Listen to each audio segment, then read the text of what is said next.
An elegant monster written by Geek and Blue. To Commander of the magnificent coalition of humble service. From Grand General Trollcliffe of the glorious armies of Her Eminent Imperial Majesty. Subject, the 3483rd War Games and Unification Reenactment. May the Emperor smile upon us. The joyful time has almost arrived again. In just 10 days we shall all parade before her palace and seek her beneficent favor. I expect you have all already reached your conscription quotas and departed for your planets. But if you have not, it behooves you to use any means necessary to ensure that you do not arrive short-handed. I remind you that insufficiently large contributions, units whose discipline or loyalty is suspect, and failing to arrive in time for starting parade, will not only fail to win her approval and garner her disfavor. Such things may also be grounds for the withdrawal of aid and the implementation of additional taxes to compensate the Empire. The schedule is as follows. On the first day, the parade will last from dawn till dusk. With the integration of 2 new species to the Empire and the increased tribute size, there is little risk of an embarrassingly early finish this year. The second day will involve 2 battles, a standard invasion of a city block and a traditional recreation of the massacre of the unwavering 325th Battalion, who, as we all know, were given orders to not move until signaled and were cut down to a man when a fog bank obscured the command post. Although the Ishanal representative made an honorable petition to volunteer one of her own units, Her Majesty has instead decided to give the Golovnol leaders and captured members of the traitorous rebels a glorious redemption by putting them in a position of the 325th. To ensure that they do not ruin the event by fleeing and thus horribly disgrace the memory of the 325th, they'll be shackled to the ground, and any members accidentally left alive will be used to practice bayonet charges. While many will see this as an unfit contribution, I assure you, the unwillingness of those representing the 325th will be more than made up for by their numbers. The third day will consist of a battle engagement which will transition into a beach landing. The defending general, who is among my newest, wishes to try a radical variation of defense which makes use of pressure-sensitive explosives that have been buried just below the surface, rather than physical barricades.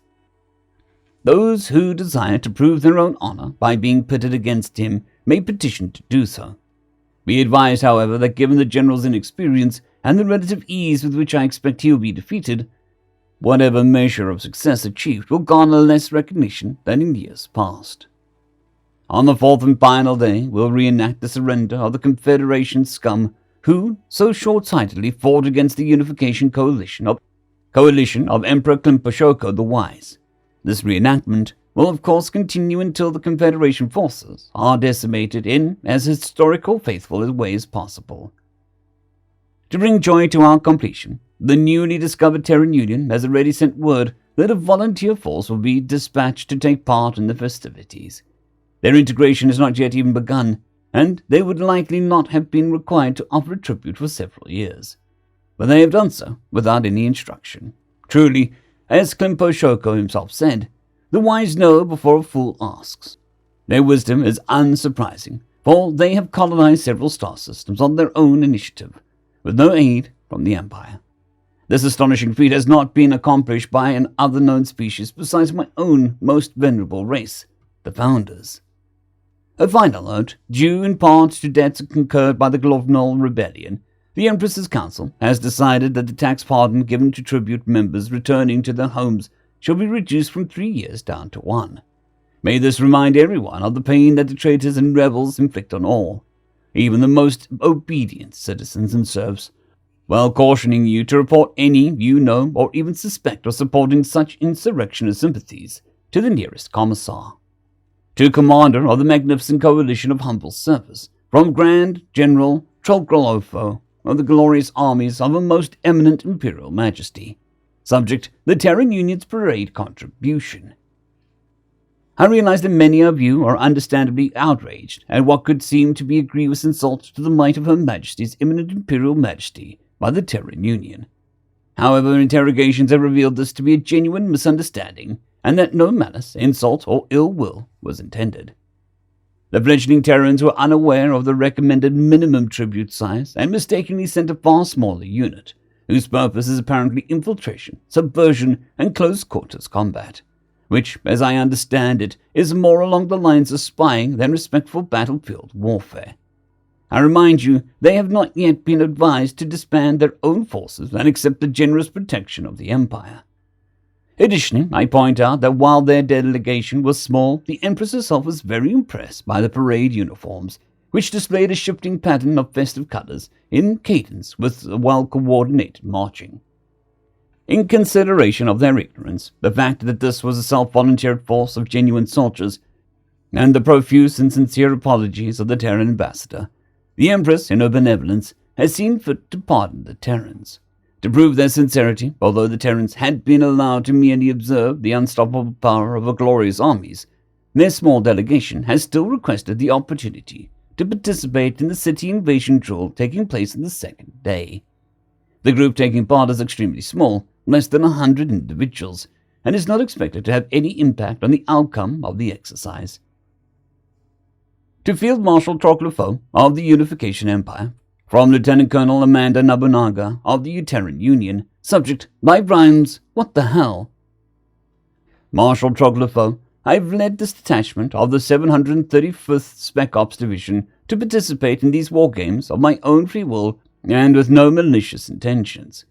It was my hope that an open exchange of military knowledge would help reduce any friction between our armed forces. However, this morning, with no declaration of war or warning of any sort, you deliberately inflicted casualties, and lost 3 soldiers to friendly fire from your forces defending the atrium in Tower 3. It was only thanks to their armor and poor penetration of your bullets that more didn't die. Despite signaling for a ceasefire, they continued to endure sustained attack and were not even allowed to safely retrieve their fallen. I was shocked to learn that it was standard for your wargames to use live rounds and produce a high body count.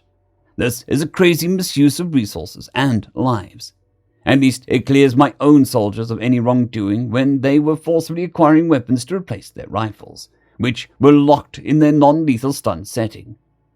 I am happy to report that those who were merely injured are expected to make a full recovery, but I am still being denied access to your medical facilities to allow my more severely wounded the best possible treatment and opportunity to heal. I expect this to be remedied immediately. To Lieutenant Colonel Amanda Nobunaga of the Terran Union, from Grand General Troclefort of the glorious armies of a most eminent Imperial Majesty. Subject, read live rounds, what the hell? Just this once, in light of your species' clear lack of civility, I'll forgive your insult to me. But to deny Her Most Imperial Majesty the respect she is due by striking her for my title is unacceptable. I'll not forget it, and the day will come when you regret your lack of reverence. To move on to your other follies, as the commanding officer of such a dishonorable group of soldiers, you are in no position to demand precious medical services reserved for citizens of privileged status, especially for warriors who utterly failed to even properly attempt the objectives assigned to them.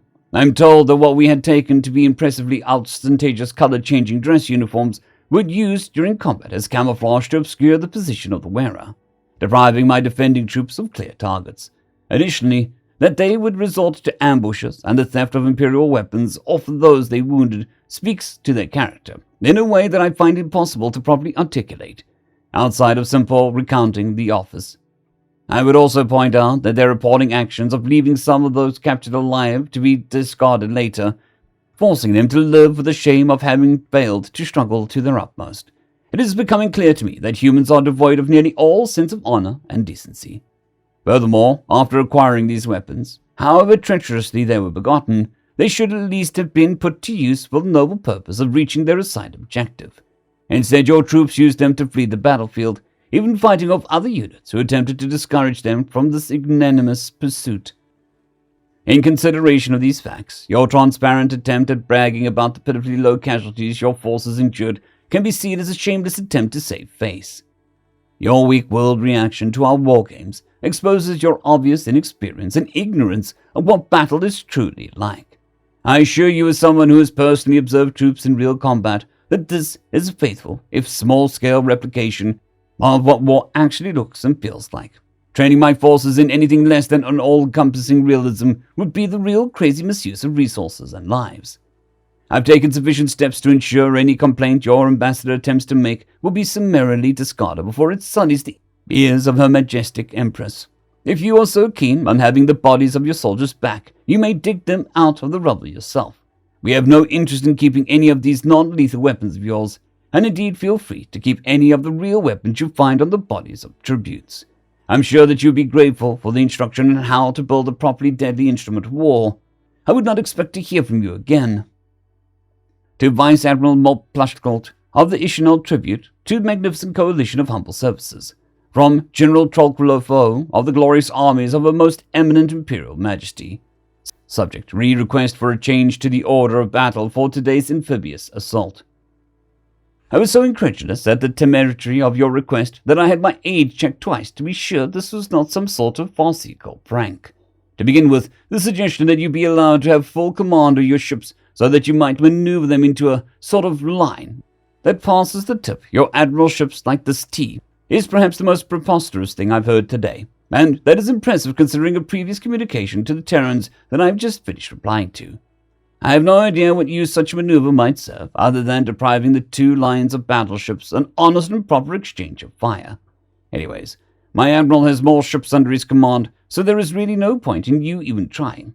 Even if you did succeed in slightly reducing your losses, surely you can see how this might upset the admiral that you are pitted against, who anticipates a decisive victory. Further, your suggestion of being allowed to bombard the shoreline with your battleships is an affront to all thought of decency. To use ship-to-ship weapons against the land fortification is the height of bad taste. I am perhaps tempted to permit it, if only to allow more of your men to reach the beaches, and show my own rambunctious new general how pointless his buried explosives are. I should not pay much attention to him if I were you. I'm sure after he sees his folly, he will cease insisting on these absurd new ideas he has. Our tactics are faithful recreations of those developed by Klumpashoko and his peers, and have served the Empire faithfully for almost 3,500 years. None have withstood our inexorable might, and if any of these new ideas he is thinking up had any real merit, they would assuredly have occurred to someone smarter long ago. It has been brought to my attention that you have submitted this plan after having talked with the commanding officer of the tribute sent by the Terran Union, the very same commander I previously referred to, having just finished conferring with. I can assure you she is an ignorant, honest scoundrel, and neither you nor anyone who wishes to be considered respectable should associate with her. The integration of you Ishanol has been getting along marvelously, and I would be sorry to see your progress flounder. To Chief Archivist at the Grand Library of Her Most Eminent Imperial Majesty, from Clowit Napuano, Secretary to Grand General Troglofo of the Glorious Armies of Her Most Eminent Imperial Majesty. Subject: Historical Accounts of the Surrender of the Confederation. Dear Chief Archivist, I've been talking with Commander from that newly discovered species, the humans from the Terran Union. She's real nice, but my general has ordered me to block her communications to him. He never told me I couldn't talk to her, though, and something she said has piqued my curiosity. You see, she asked about the battle which led to the final defeat of the Confederation scum that they are recreating today. I have some interest in history myself, and did my best to explain to her the way the battle happened. That didn't satisfy her, and she gave me a few examples of why she thought the battle wouldn't have gone the way we know it did.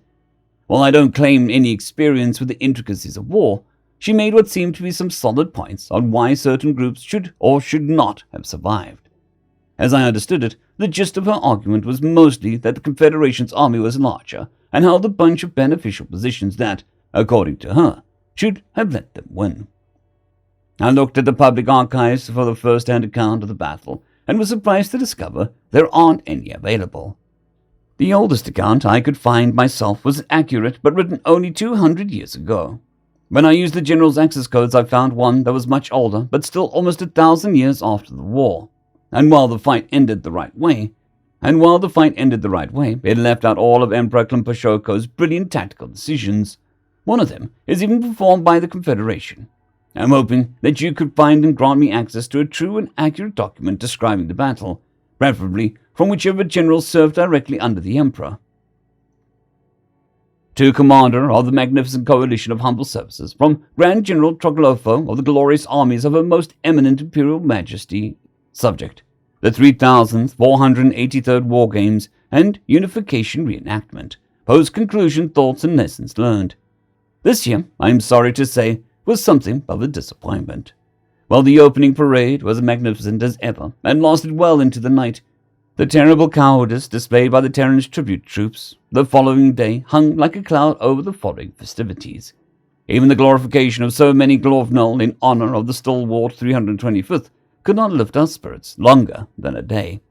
It brings me little comfort to have been informed that the Ishanel Admiral finally confessed to being bribed by the remaining Glorvnull rebels and allowed them to infiltrate the forces making up his tribute.